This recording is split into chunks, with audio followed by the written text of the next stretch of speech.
नमस्कार, आप सभी का स्वागत करते हैं कमोडिटी लाइव कॉलर शो में। मैं हूं स्वाति रायना। इस शो में हम आपको बताएंगे कमोडिटी से जुड़ा हुआ आपका कोई भी सवाल है तो हमारे एक्सपर्ट से आप अपने जवाब पूछ सकते हैं। कोई ट्रेड करना चाहते हैं या फिर कोई जवाब चाहिए अपने सवाल पर, हमारा फोन नंबर आप नोट कर लीजिए 0222300164 या फिर आप हमें 0222300165 पर भी कॉल कर सकते हैं।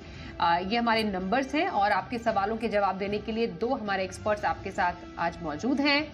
एलकेपी सिक्योरिटीज के जतिन त्रिवेदी हैं और साथ ही हमारे साथ हैं जतिन जी। जरा पहले आपसे समझेंगे, जितने भी फैक्टर्स अभी कच्चे तेल के चाल पर थोड़ा सा दबाव डालने का काम कर रहे हैं, ये कब तक ज्यादा हावी होते रहेंगे कच्चे तेल पर, और आगे फिलहाल आप दामों में क्या इंपैक्ट देख पा रहे हैं लॉन्गर टर्म के लिए? Good evening Swati. देखिए, जो कच्चा तेल है उसने रिएक्शन जो दिया था पिछले एक हफ्ते भर में, वो इसी के पीछे था कि कहीं ना कहीं एक्सपेक्टेड है कि रशिया यूक्रेन की जो वॉर सिचुएशन है उसके अंदर सुधार आएगा। यूएस जो इसको लीड कर रहा है, भले ही उसके अंदर बीच में तनाव जो है वो दोनों देशों के बीच में बढ़ा है बातचीत के द्वारा, कुछ मसला जो है वो प्रॉपरली आया नहीं है, लेकिन अभी भी एक्सपेक्टेशन है और स्टेटमेंट्स वैसे ही निकल कर आ रहे हैं कि आगे चल के उसका हल जो है वो निकलता हुआ देखने मिलेगा। सेकेंडली, ओपेक की तरफ से जो बड़ा स्टेटमेंट है कि प्रोडक्शन को लेकर के जो नंबर्स और बढ़ने की अनुमान जताई है, उसके कारण से प्रेशर जो है डबल वैमी हो चुका है। तो इसके कारण हमने ये प्रेशर पूरा बिल्टअप होते हुए देखा। अब इस तरह पे सेलिंग पे आना ये थोड़ा सा रिस्की हो जाएगा, क्योंकि क्रूड जो है वो नाइमेक्स में, डब्ल्यूटीआई में उसने एक रेंज हमेशा दिखाई है, जहां पर 65 के करीब जब भी नाइमेक्स क्रूड आया है तब वहां से थोड़ा सा बाउंस बैक दिखाता है, और 72 73 एक मेजर रेजिस्टेंस भी प्ले करते हुए देखने मिल रहा है नाइमेक्स पर। सेम उसके एमसीएक्स पर अगर हम देख ले वर्णन, तो अराउंड अबाउट 5700 5600 एक बेस सपोर्ट रहा है, और 6200 से 6400 एक मेजर स्टिफ रेजिस्टेंस बना हुआ है। तो मैं ही मान के चल रहा हूँ कि यहाँ से थोड़ा सा और पुल बैक जो है वो और आपको मिल सकता है। इसको रिट्रेसमेंट रैली कहेंगे। फ्रेश बाइंग तो ये तो है, ये अभी ये नहीं दिख रही है, लेकिन रिट्रेसमेंट है और शॉर्ट कवरिंग रैली रहेगी, जो इसको 5950 से 6000 के करीब जो है वो लेके जा सकता है। 2 से 3% का बाउंस बैक यहाँ से देखने मिल सकता है। अगर इस बाउंस में पार्टिसिपेट करना है तो ही ट्रेडिंग वाइज इसके अंदर सेटअप बनेगा बाइंग का, वरना जो कोई पोजिशनल इसके अंदर व्यू पॉइंट लेना चाहता है तो इसके लिए सेल ऑन राइज का व्यू बना हुआ रहेगा। ट्रेडिंग के हिसाब से यहाँ पर थोड़ी सी बाइंग अपॉर्चुनिटीज दिख रही है शॉर्ट कवरिंग के माध्यम से, और अगर पोजिशनली किसी को ट्रेड करना है तो थोड़ा सा वेट करना है हायर लेवल्स पे सेल करने के लिए। ओके। ये रही जतिन जी की कच्चे तेल पर है। रवि जी, ओके, तो ये रही कच्चे तेल पर दोनों ही एक्सपर्ट्स की राय। अब कुछ दर्शकों के सवाल भी करते हैं शो में शामिल, और कुछ और कमोडिटीज पर भी चर्चा हमारी चलती रहेगी through out the show. MP से दर्शन जी का सबसे पहले स्वागत करें। नमस्कार सर, क्या सवाल है आपका? नेचुरल गैस में क्या लग रहा है, इसमें आज का करना चाहिए इंट्राडे और शॉर्ट टर्म के लिए? ओके, नेचुरल गैस पर जतिन जी क्या व्यू बन पा रहा है, अगर बिल्कुल शॉर्ट टर्म के लिए किसी को अगर ट्रेड लेना हो तो? आज तो नरमी के साथ ही कारोबार हो रहा है। स्वाति, वॉलेटाइल काउंटर है ये, काफी हद तक ये जो रेंज है बड़ी इसकी रेंज बनी हुई है। 390 395 एक बेस रेजिस्टेंस बना हुआ है, और 370 से लेकर 365 एक बेस सपोर्ट है। अभी हम 382 के पास हैं। शॉर्ट करने की सलाह रहेगी, लेकिन थोड़ी हायर लेवल्स पे। 386 से लेकर 390 के बीच में जब ये लेवल्स मिलते हैं तब उसको शॉर्ट करना है, उसके पहले नहीं करना है। लोअर लेवल्स पे 380 से लेकर 375 तक के टारगेट रख सकते हैं। इंटरडे स्पेसिफिक ये व्यू पॉइंट है, इसको पोजिशनली व्यू पॉइंट ना लेकर चलें, सिर्फ इंटरडे स्पेसिफिक व्यू पॉइंट रहेगा ये। अभी भी आगे चलते हुए और थोड़ी सी वॉलेटिलिटी बढ़ सकती है, जिस हिसाब से मिडिल ईस्ट का क्राइसिस कह लीजिए, या फिर रशिया यूक्रेन की अपडेट्स जैसे जैसे आती रहेंगी तब तक वैसे वैसे आपको ये वॉलेटिलिटी थोड़ी सी बढ़ती हुई देखने मिल सकती है। थोड़ी वॉलेटिलिटी एक्सपेक्टेड है नेचुरल गैस में, जरूर ध्यान रखिएगा। यूपी से हरी जी अगले कॉलर है, उनसे भी बात कर लेते हैं। नमस्कार सर, क्या सवाल है आपका?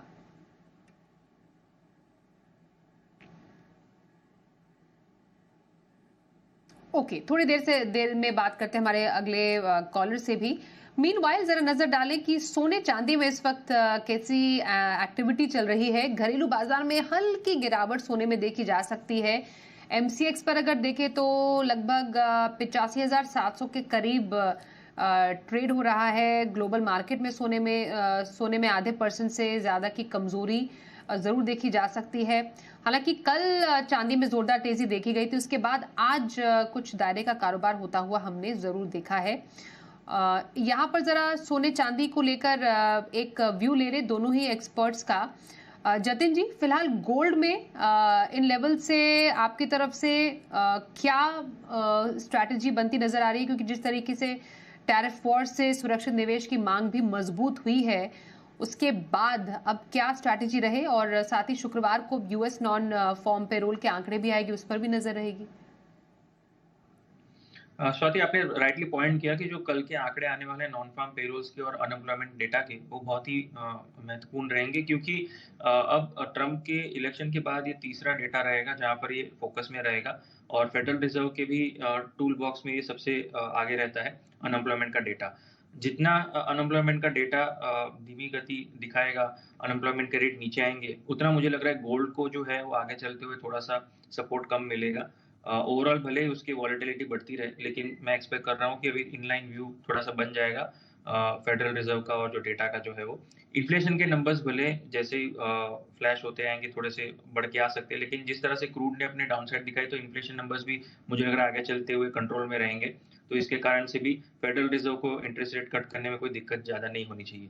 तो ये एक सपोर्ट जरूर बन जाएगा गोल्ड के लिए। लेकिन इमीडिएट बेसिस पे जो टैरिफ को लेकर के जिस हिसाब से बाइंग हो रही है गोल्ड के अंदर, इसके अंदर जब तक टैरिफ का क्लैरिटी एक सॉल्यूशन नहीं होता है, तब तक गोल्ड को जो है थोड़ा सा प्रीमियम जरूर बना रहेगा। जब जब आपको टैरिफ के बारे में थोड़ी सी क्लैरिटी वाले मैसेजेस मिलने शुरू होंगे, या दो देशों के बीच में कहीं भी एक सुलह की हिसाब से पीस टॉक्स की अगर बात सामने आती हुई देखने मिलेगी, तब तक गोल्ड के अंदर जो है वो प्रॉफिट बुकिंग प्रेशर देखने मिलेगा। कॉमेक्स पर भी अगर लेवल वाइज देख ले तो 2920 से लेकर 2930 एक स्टिफ रेजिस्टेंस है, और लोअर लेवल्स पर 2850 2870 यहाँ पर एक स्ट्रॉन्ग सपोर्ट है। तो अभी फिलहाल रेजिस्टेंस के आसपास है, तो मैं ये मान के चल रहा हूँ कि यहाँ से थोड़ा सा प्रॉफिट बुकिंग और डीपन हो सकता है। 85,000 से लेके 84,500 इस लेवल्स पे आने वाले दिनों में आ सकता है। आज और कल 2 दिन के लिए मेरा व्यू पॉइंट जो है थोड़ा सा बेरिश है, थोड़ा सा वीकनेस के साथ मैं देख रहा हूँ गोल्ड के अंदर प्रॉफिट बुकिंग के माध्यम से। यहाँ पर शॉर्ट सेल करके जाने की सलाह रहेगी। हायर साइड पर स्टॉप लॉस जो है थोड़ा सा ब्रॉडन रहेगा। 86,100 का स्टॉप लॉस है, और 85,700 से लेके 85,800 इस बीच में यहाँ पर सेल करके चलना है। 86,150-200 के ऊपर से स्टॉप लॉस रहेगा। लोअर एंड पर 85,000 से लेके 84,500 तक के लक्ष्य जो है वो रख सकते हैं। गोल्ड मिनी, गोल्ड मेगा या फिर ऑप्शंस के माध्यम से इसको पार्टिसिपेट करें अपने रिस्क रिवॉर्ड के हिसाब से। जी, ओके, तो ये रही गोल्ड और सिल्वर पर आए रवि जी की तरफ से। राजस्थान से राजेश जी हमारे साथ हैं। नमस्कार सर, पूछिए। सिल्वर पे क्या करना चाहिए मैं कल और आज के लिए? किस पे पूछे सर? सिल्वर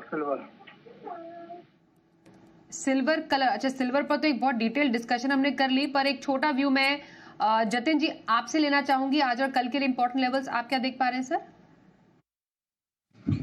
स्वाति, जैसे मैंने बताया कि गोल्ड का आउटलुक नेगेटिव जरूर है मेरा, लेकिन सिल्वर पे आउटलुक जो है पॉजिटिव है, और मैं कंप्लीटली एग्री करता हूँ रवि ने जिससे बताया कि सिल्वर का जो अपॉर्चुनिटी है यहाँ पर वो बेस मेटल के द्वारा जो है वो ओपन अप हुआ है।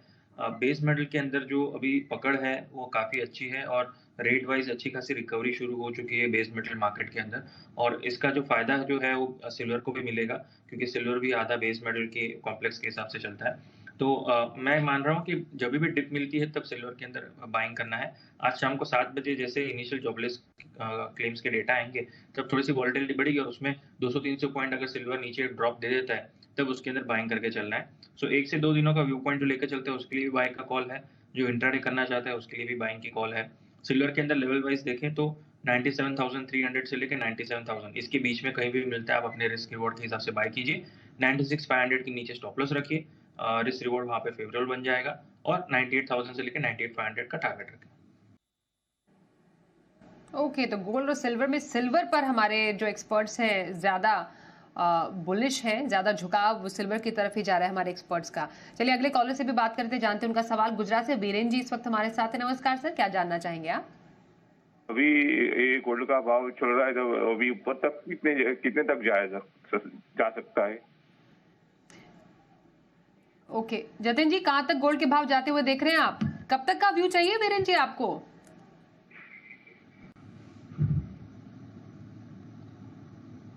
चलिए कोई नहीं। जतिन जी, ओवर टू यू।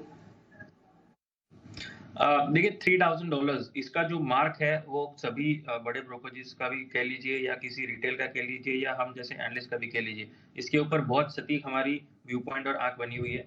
$3000 का जो मार्क है वो नेक्स्ट 1 से 2 महीनों के बीच में कभी भी ये छू सकता है। इसीलिए ओवरऑल ब्रॉडली जो है वो प्राइसेस का आउटलुक पॉजिटिव बना हुआ है।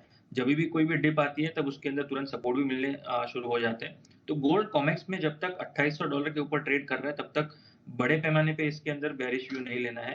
शॉर्ट टर्म करेक्शंस आपको जरूर देखने मिलते रहेंगे और हायर साइड पे $3000 इसका जो मार्क है इसको टारगेट लेकर चलना है। सेम अपने अगर एमसीएक्स पे उसका वर्णन देख ले घरेलू बाजार में तो 84,000 से लेके 83,000 ये एक बेस सपोर्ट है और हायर साइड पे 86,500 इमीडिएट बेसिस पे रेजिस्टेंस है। जैसे ही 86,500 के ऊपर अपनी तेजी पकड़ना शुरू करेगा ये आपको सीधा 88,000 तक की रैली दिखाएगा। तो 88,000 घरेलू बाजार में और $3000 कॉमिक्स में, ये दोनों आपको मैच करते हुए देखने मिलेंगे लेवल्स आगे चलते हुए। तो $3000 तक जाने के पूरे आसार गोल्ड में और 88,000 तक ये व्यू बन पा रहा है अभी फिलहाल, जो ऐसा बताया एक रैली आने वाले टाइम में जतिन जी जो उन्होंने प्रेडिक्ट किया है। थैंक यू सो मच दोनों एक्सपर्ट्स का, जतिन जी और रवि जी, हमारे साथ आज कमोडिटी शो में शामिल होने के लिए। एक ब्रेक के लिए भी रुकते हैं, देखते रहिए जी बिजनेस।